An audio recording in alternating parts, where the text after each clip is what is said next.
Okay, I get it. You shouldn't have to buy an external fan to make your $2,000 camera functional. However, when this fan is $20 and the functionality of the camera you're trying to replicate is $4,000, well, maybe it's worth a shot. And the results were legitimately not what I expected, not just with the fan, but also with the ZV-E1 in general after some strange findings. But I'll get into all that. So the ZV-E1 has received a lot of backlash for overheating as they took the sensor from the Sony a7S III, FX3, FX6 and squeezed it into this small little body with all the same high frame rates like 4K 120 and 1080p with 240 frames per second, and added a new processor and a bunch of new features that my FX3, which has a fan built in the body, doesn't have. So it may not be surprising that there are some issues with heat dissipation. However, I've had this camera for around 4 months and have used it in almost every day in short interval shootings in all frame rates, and only had it overheat once when I was shooting in 4K 120 frames per second in direct southern sunlight on a 100-degree day after about 45 minutes of short interval bursts. That all being said, I'm not excusing this camera's poor behavior, as I know overheating is an issue for some, especially for those who want to use this camera as an A-cam, but I'm just citing my experience and thought if this $20 fix could make my ZV-E1 not much bigger but way more functional, then it's worth testing out to see if this is something you may want to pick up while getting some intriguing baseline results from the ZV-E1. So this is Ulanzi's fan that appears specifically designed for the ZV-E1, and this is not sponsored. I bought it with my hard-earned Andrew Jackson. Yeah, he's the guy in the 20, but I bought this, and you can too, even if you don't have the ZV-E1, as it would fit multiple camera bodies from all brands. So let's put it on. Now, first you need to charge it with the included charger and stick this back pad sticky thing on, which is designed to be removable, and you get 2 for multiple camera bodies, and you attach it with these tiny suction cups, which I'll also get into, and then you turn it on and press record. So let's see what it actually does, and I'll compare with 2 main frame rates, 4K 24 and 4K 120. Now, if these tests weren't so difficult, I would run a lot of different variables with multiple controls and conditions, as the fan itself has 2 fan mode settings, a low and a high, 1 and 2. So ideally, I would do an indoor test with a fan on and a fan off in all frame rates on both 1 and 2 settings, and then outdoor, similarly in direct heat or in the shade with a fan on and off in both speeds, and then with all the frame rates and bit rates, and yeah. But what makes most sense is to first test it in the most common frame rate, 4K 24 frames per second, in the most difficult situation, direct sunlight, and its most difficult frame rate, 4K 120, also in its most difficult condition, direct sunlight, but to also do that one indoors. So quickly, I used a V90 card shooting in 10-bit 422 HS with official Sony batteries and a massive metal manual focus lens, which is not ideal because it did absorb a lot of heat, which may have affected the times, but because it was a manual focus, the camera is doing less work, so I thought it would be a wash in variables, as you could presume if I had autofocus on a moving subject, the camera would be working harder. Now, the weather conditions, of course, are always hard to control for, especially with sparse cloud coverage, and this was the biggest surprise, but the conditions, especially for this test, were direct sun in Southern California at 88 degrees or 31 in Celsius, but the temperatures did seem to fluctuate between 87 and 90 though. Also, in all the tests, I only used the highest 2 fan setting, which I think directly affected the results of the first test. So here we go. Fan on in direct sunlight in 4K 24 frames per second, and I got 1 hour and 14 minutes. Now, the camera turned off precisely at the same time that the fan's battery died, so one might presume if I also fluctuated the fan settings or had it charging externally, you may have gotten more time out of both. And I also should have done one other thing that could have changed the results that I did in the following tests that were legitimately shocking, but the next test, the 4K 24 frames per second with all the same settings but no fan this time, and this is where I got results that I would have never expected.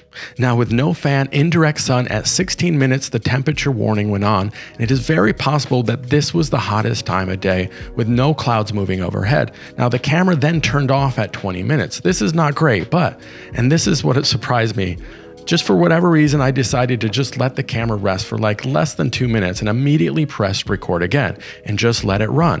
And this time the temperature advisory also came on at 16 minutes, the same as before, but then there was some minimal cloud coverage overhead and the temperature warning actually turned off, and the whole thing ran for another 19 minutes for a total of 35 minutes, 15 minutes more than the first time. So I waited another minute or so and pressed record again just to see.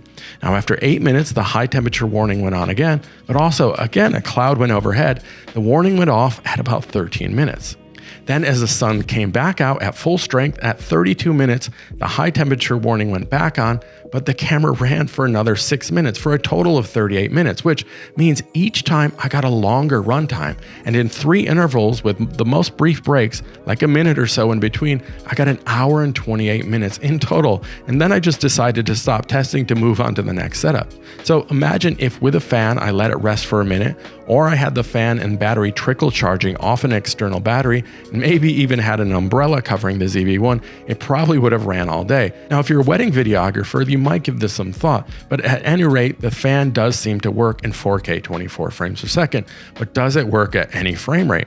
Now, I'll test that next, but the fan working so far is promising, but if it's loud, that could still be an issue. So how does it actually sound? So here's me walking and talking outdoors with the fan on high, using only the in-body mic to hear if that may be an issue. Okay, I've got the fan on. It's hot outside. It's really hot outside. I'm in full sunlight. As you can see, I'm probably overexposed. And I'm wanting to know if you can hear the fan. Can you hear my voice? And can you hear the fan? It's going full blast. There's a lot of ambient noises. My pool fan is running and my air conditioner is running and I'm talking, but can you hear the fan of the Ulanzi, which is at full speed going? I mean, I can't hear it over my voice. I can't even hear it over the birds chirping, but do you hear it? Let me take this inside and see if you can hear it inside. Okay, now I'm inside. The fan is running. I can hear it now.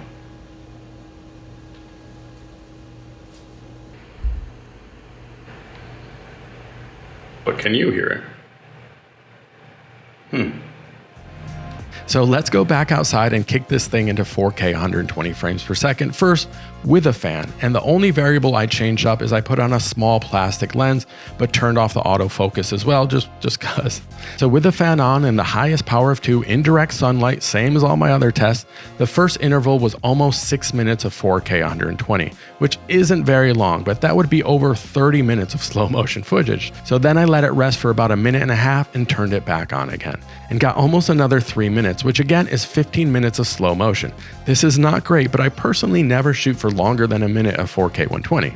So now let me try it with no fan, but unlike my other tests, I'm also going to try this indoors and out of the sun with and without the fan, which again surprised me. Yet, so far I am somewhat amazed by this fan by Ulanzi. I also dig the look of it for whatever that's worth, and I like how easy it is to stick on, and it charges in like 20 to 30 minutes, but runs for over an hour and 15. And I think if I was in a studio doing a talking head like this, I would without a question use this. And it's also curious how well the ZV-E1 does without the fan too. Clearly direct sunlight is hard, but if it shuts off, you may actually get a longer time if you turn it back on after a minute or so, which is really curious. So let's go back outside in 4K 120 without a fan.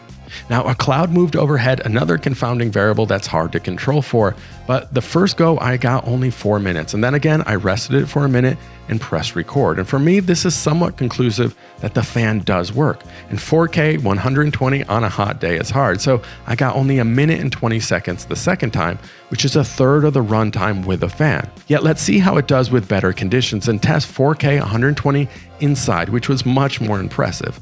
So fan on indoors with a temperature of about 72 degrees Fahrenheit or about 22 degrees Celsius with no air conditioning. It went on for over 14 minutes until the high temperature warning went on, and then for another 3 minutes for a total of roughly 17 minutes, which again is 85 minutes of slow motion footage. Like, when would you ever need that? Then I turned it off and back on again, and it only ran for another minute. So let's actually compare this to no fan indoors with all the same variables.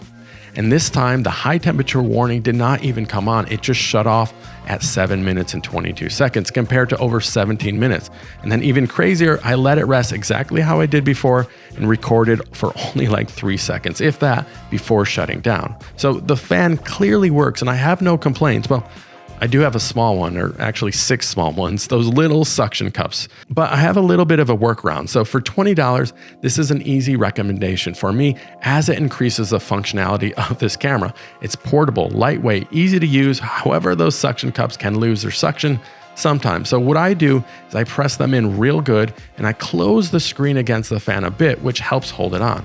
Obviously, it would be nice if you didn't have to add a fan at all, but this is better than Tilta's super expensive fan that attaches to a cage that you can't even charge because it doesn't have an internal battery, and it's like 6 times at the price. So what do you guys think of this little gadget from Ulanzi? Are you thinking of picking one up, or do you resent the fact that you even need to? Now, either way, thank you for your time and attention. I have a bunch more videos like this on the way, and I think I'll save this other sticker for my Sony A7C II, so consider following along and subscribing. All right, guys, thank you. Bye.